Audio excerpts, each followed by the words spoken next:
Let's move over to this bantamweight banger now, where we got Ethan Ewing coming in as a minus 150 favorite, going up against Rafael Estevam, who comes in at plus 130.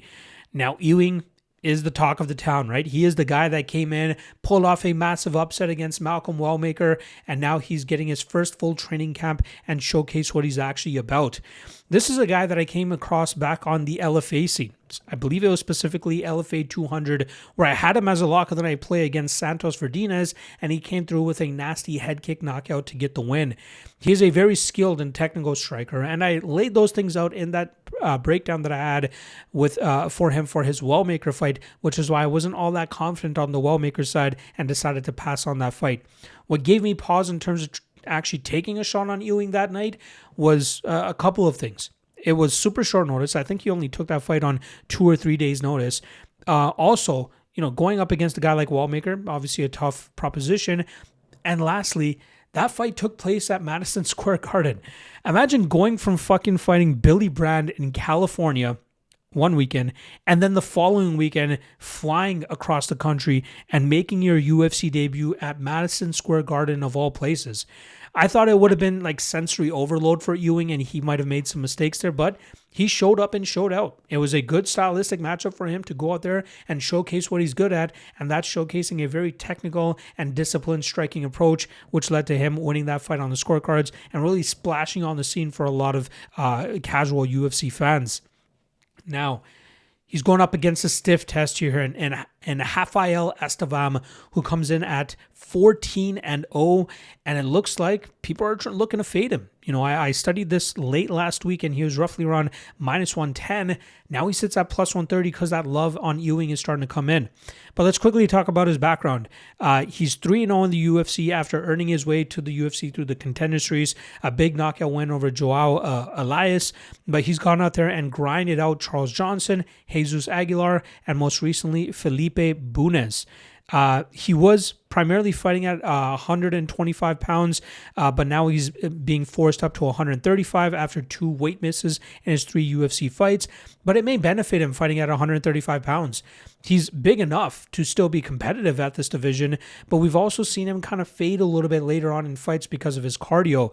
So with him being able to have, an extra 10 pounds to work with, not having to cut as much weight, maybe his gas tank will be a little bit better at this weight class.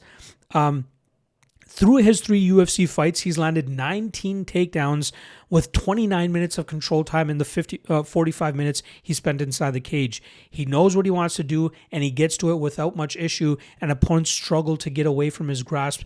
On the regional scene, he's been able to get finishes. On the UFC scene, not so much, but he's obviously faced some very good defensive grapplers who don't normally get finished anyway. So, I don't think there's a whole lot to take from the fact that he hasn't gotten a finish in the UFC yet. Dangerous BJJ specialist, very long and lanky for flyweight. I think that will continue to hold over in the bantamweight division, and he's very well trained. Obviously, Novo União, very tough gym to prepare for. Now, this one, I really, really think the hype of Ewing is driving this line in his direction. Is he the better striker? Absolutely. Is he fighting another striker where he can showcase it? Not at all. He does have the striking edge here, so if he can keep it standing, sure, he could absolutely land big damage on Estevam here and have major success. But Estevam, 14-0, has faced dangerous strikers in the past and still gotten them to the grappling realm and muzzled them. You're telling me Estevam can't do that against a guy like Ethan Ewing just because Ewing had one big performance? I'm a big Ewing guy too. Again, I've backed him big on the regional scene, but I don't understand why the line is starting to move in on him here, especially with his last loss coming by heel hook against Roberto Hernandez, who is a BJJ black belt, but still not at the level of Rafael Estevam. So I expect Estevam to get to his grappling positions. I expect him to probably even pull off a submission here. I think Ewing is obviously working on his jiu-jitsu game and trying to, patch up the holes that he had in that Roberto Hernandez fight.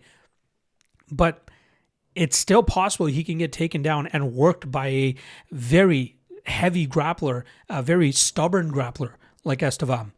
So, I took a little bit of a shot on Estevam at minus 110. Now that his line is starting to get a little bit better, I'll probably put a little bit more on him again. But I think this is a perfect indicator of how hype can affect a line and where we have to take advantage of those instances.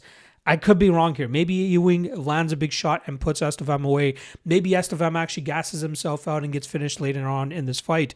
But everything has told us, 14 fights have told us that Estevam can get this into the grappling realm against good strikers, stay safe, grind positions out, or even find finishes. I'm expecting him to do that here against Ewing. So I'm going to go Estevam and Estevam by submission.